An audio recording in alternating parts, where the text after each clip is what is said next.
Audio Jungle.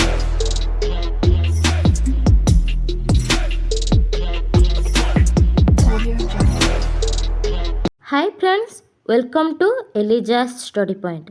आज आम fourth semester political science honours paper 10 रे थिबा लोक प्रशासन पब्लिक एडमिनिस्ट्रेशन संपर्क में आलोचना करबा।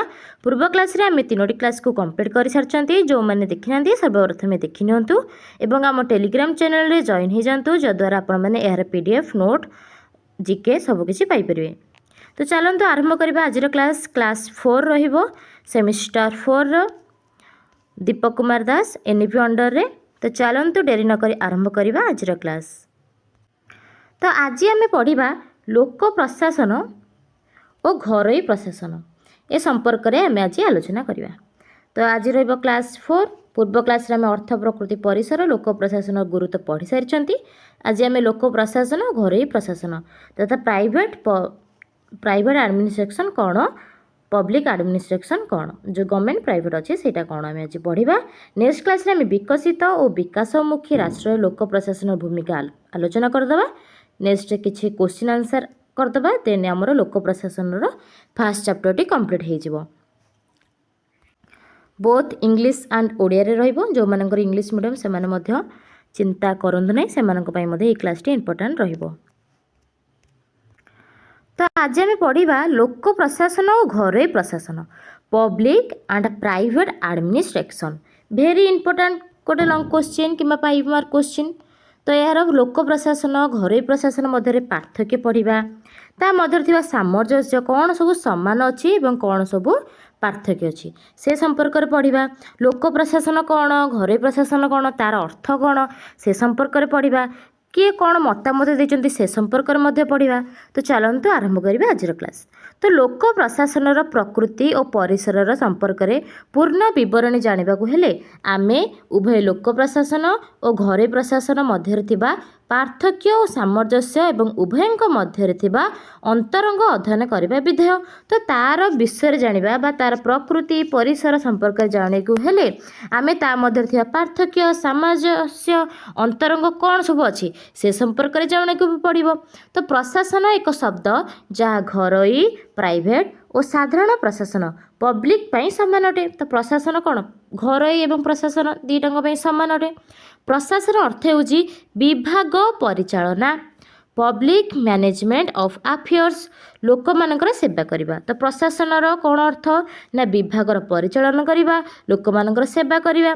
एही सेवा और परिचालनार भार तथा दायित्व उभय प्रशासन ग्रहण करें। उभय प्रशासन से घरोई प्रशासन हो कि पब्लिक प्रशासन हो, तो समस्ते यही सब दायित्व तुलाई थांती। तो लोक प्रशासन अर्थ होउची लोक मानकर सेवा करवा। सरकार द्वारा परिचालित प्रशासन लोक स्वार्थ तथा लोक सेवा उद्दिष्ट होते, राइट। किंतु जो प्रशासन घरोई व्यक्ति अनुष्ठान कंपनी क्लब बा संघ मान द्वारा परिचालित ताहाको आमे कौन कहबा, घरोई प्रशासन। तो बुझीगला लोक प्रशासन कौन, घरोई प्रशासन कौन, किछि आपण बुझी पाइले। नेक्स्ट कौन अच्छी ना लोक प्रशासन और घरोई प्रशासन मध्य कौन सब सामंजस्य अच्छी, कौन सब समान अच्छी से विषय में पढ़ा।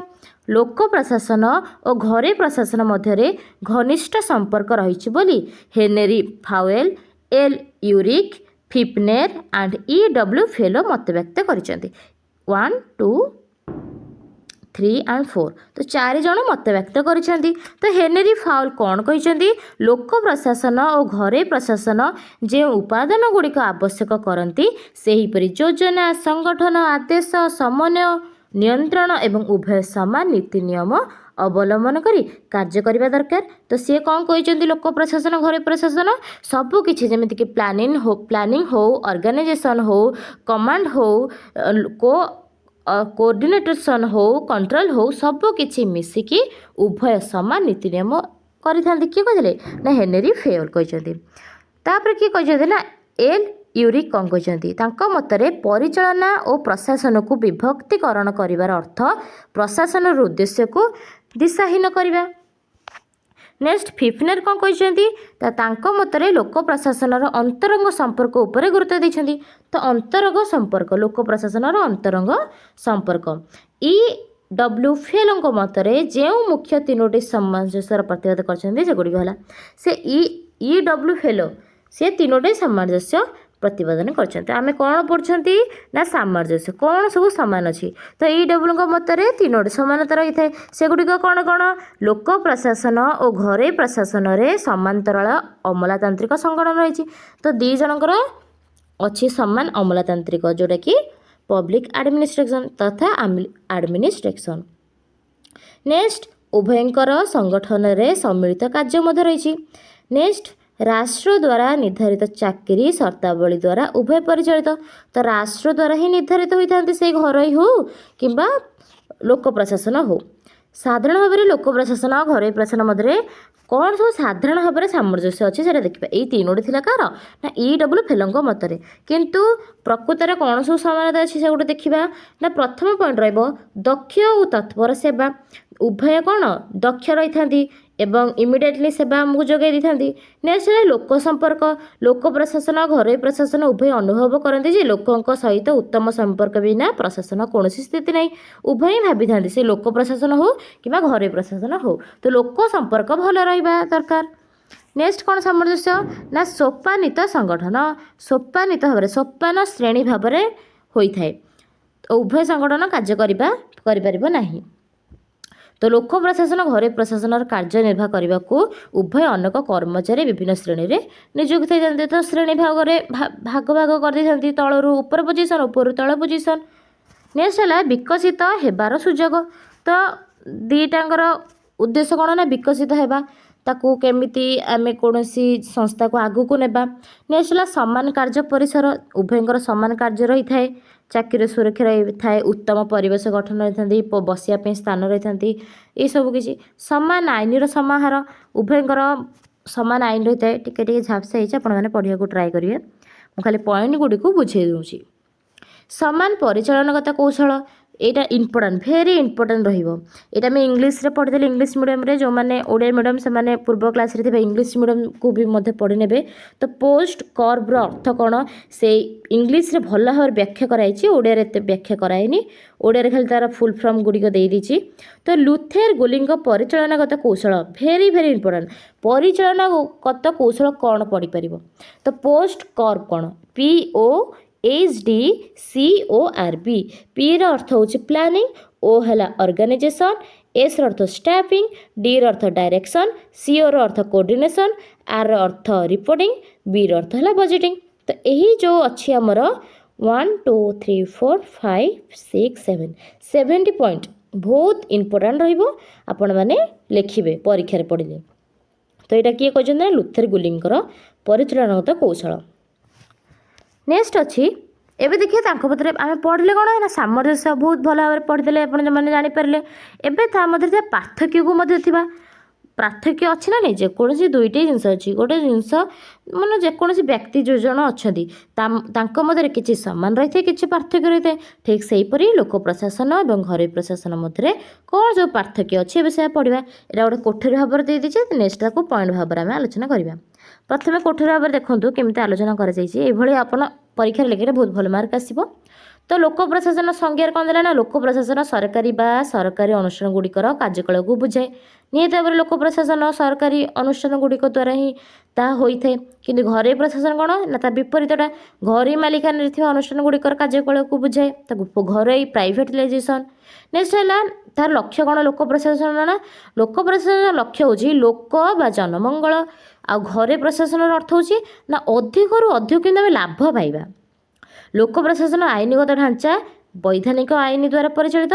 କିନ୍ତୁ ଘରୋଇ ପ୍ରଶାସନର ଆଇନଗତ ଢାଞ୍ଚା ସଂଗଠନର ନିର୍ଦ୍ଦେଶକଙ୍କ ଦ୍ୱାରା ପରିଚାଳିତ। ତ ତାଙ୍କର ଯିଏ ଅଛନ୍ତି ମେନ୍ ମାଲିକ ତ ତାଙ୍କର ନିର୍ଦ୍ଦେଶ ଅନୁସାରେ ପ୍ରାଇଭେଟ୍ ପ୍ରଶାସନ ଗୁଡ଼ିକ ଚାଲିଥାଏ।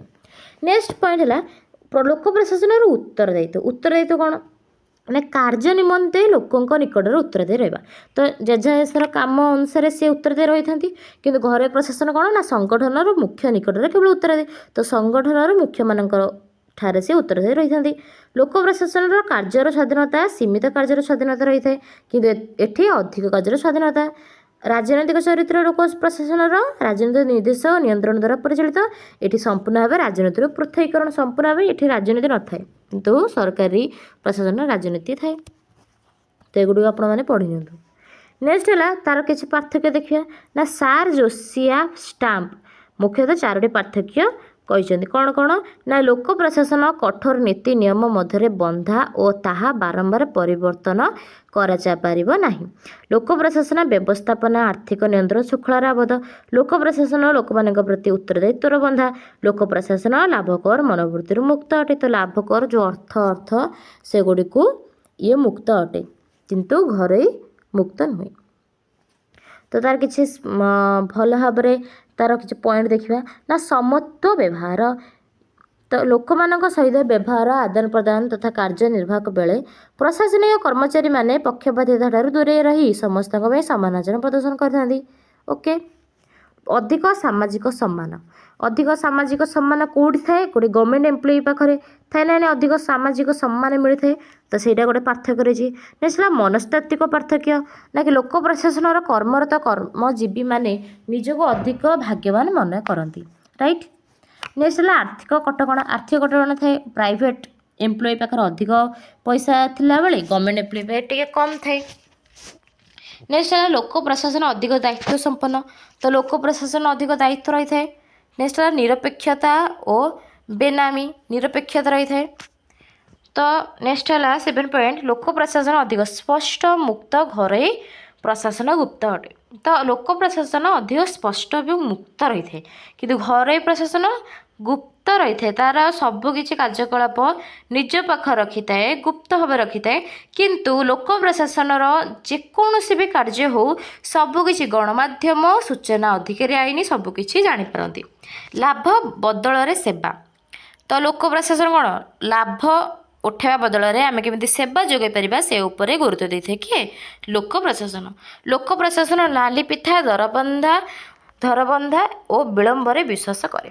ତ ଲୋକ ପ୍ରଶାସନ ଏଇଟା ଟିକେ ବୁଝିବା କ'ଣ ଅଛି କି ଲୋକ ପ୍ରଶାସନର ମନ୍ଥର ତଥା ଧରାବନ୍ଧା ନିୟମ ଭିତରେ ସାଧାରଣ ଜନତା ନ୍ୟାୟ ପାଇବା ଅନେକ ସମୟରେ ବିଳମ୍ବ ହୋଇଥାଏ। ନିହାତି ଭାବରେ ତାର ମାନେ ସବୁକିଛି ନିୟମ କାନୁନ ରହିଥାଏ। ଗୋଟେ କାମ ପାଇଁ 1000 ଥର ତାକୁ କରିବାକୁ ପଡ଼ିଥାଏ। କେତେ ଆଇନ ନିୟମ ଅଛି ତ ଲେଟ୍ ହେଇଥାଏ କାର୍ଯ୍ୟ କୌଣସି କରିବାରେ। ନେକ୍ସଟ ହେଲା ସେବା ଓ ମୂଲ୍ୟ ସର୍ଭିସ୍ ଆଣ୍ଡ କୋଷ୍ଟ। ସେବା ଏବଂ ମୂଲ୍ୟ। ନେକ୍ସଟ ହେଲା କାର୍ଯ୍ୟର ପ୍ରକୃତି। ତ ଏତିକି ଥିଲା। ତ ଏହାର କିଛି ଉପସଂହାର ପଡ଼ିଦେବା। ଶେଷରେ କ'ଣ ନା ଶେଷରେ ଆମେ ଏହି ସିଦ୍ଧାନ୍ତରେ ଉପନୀତ ହେଲେ ଯେ ଲୋକ ପ୍ରଶାସନ ଓ ଘରୋଇ ପ୍ରଶାସନ ଉଭୟ ଗୋଟିଏ ଜନମଙ୍ଗଳ ରାଷ୍ଟ୍ରରେ କାର୍ଯ୍ୟ କଲେ ମଧ୍ୟ ଲୋକ ପ୍ରଶାସନ ଅଧିକ ସେବା ଓ କମ୍ ଲାଭ ଉପରେ ବିଶ୍ୱାସ କରେ। ସେହିପରି ଘରୋଇ ପ୍ରଶାସନ ଦ୍ରୁତ ସେବା ଗୁଣାତ୍ମକ ସେବା ଦେଲେ ମଧ୍ୟ ସେମାନଙ୍କର ଆଭ୍ୟନ୍ତରୀଣ ଭାବନା ହେଉଛି ଲୋକଙ୍କ ଠାରୁ ଚଢ଼ା ଦରରେ ଅର୍ଥ ଆଦାୟ କରିବା। ଗୁଣାତ୍ମକ ସେବା ଦେଇପାରିବା, ଦ୍ରୁତ ସେବା ଦେଇପାରିବା, ସାଙ୍ଗେ ସାଙ୍ଗେ ଆମେ ସେବା ଯୋଗାଇ ଦେବା କିନ୍ତୁ ଅତ୍ୟଧିକ ଭାବରେ ଲାଭ ଉଠାଇବା। କାହାର ପ୍ରକୃତି ନା ଘରୋଇ ପ୍ରଶାସନ। କିନ୍ତୁ ଲୋକ ପ୍ରଶାସନର କ'ଣ ଲୋକମାନଙ୍କର ସେବା କରିବା କମ୍ ଖର୍ଚ୍ଚରେ କେମିତି ହେଇପାରିବ ସେ ଦୃଷ୍ଟି ଦେଇପାରିବା। ତ ଏତିକି ଥିଲା ଆଜିର କ୍ଲାସ୍ ଓଡ଼ିଆ ମିଡ଼ିୟମ୍ ପାଇଁ। ବୁଝିଗଲା ବହୁତ ଭଲ ଭାବରେ ବୁଝିପାରିଥିବେ ଆପଣମାନେ। ଏଇ ପଏଣ୍ଟ ଗୁଡ଼ିକୁ ଆପଣମାନେ ନୋଟ୍ କରିନିଅନ୍ତୁ, ସର୍ଟ ନୋଟ୍ କରିନିଅନ୍ତୁ। ତେବେ ପଢ଼ିବା ଇଂଲିଶ ମିଡ଼ିୟମ୍ରେ କ'ଣ ଅଛି ସେମ୍ ଜିନିଷ। ତ ଆମେ ଯାହା ପଢ଼ିଲେ ଓଡ଼ିଆରେ ତାହା ଇଂଲିଶରେ ଲେଖା ହେଇଛି। ଆପଣମାନେ ଖାଲି ପଢ଼ି ନିଅନ୍ତୁ, ନୋଟ୍ କରିନିଅନ୍ତୁ। ସବୁକିଛି ପଢ଼ିଲେ ସରିବ ନାହିଁ। ତ ଉଡ୍ରୋ ୱିଲସନ୍ କ'ଣ କହିଛନ୍ତି 1887ରେ ସେଇଟା ଭେରି ଇମ୍ପୋର୍ଟାଣ୍ଟ ରହିଛି ଦେଖିନିଅନ୍ତୁ। ନେକ୍ସଟ ହେଲା ଏଇଟା ସବୁ ପଏଣ୍ଟ ଗୁଡ଼ିକ ଆଲୋଚନା କରାଯାଇଛି। ଆପଣମାନେ ସ୍କ୍ରିନଶଟ୍ ନେଇଯାଆନ୍ତୁ କିମ୍ବା ପଜ୍ କରିକି ନୋଟ୍ କରିନିଅନ୍ତୁ।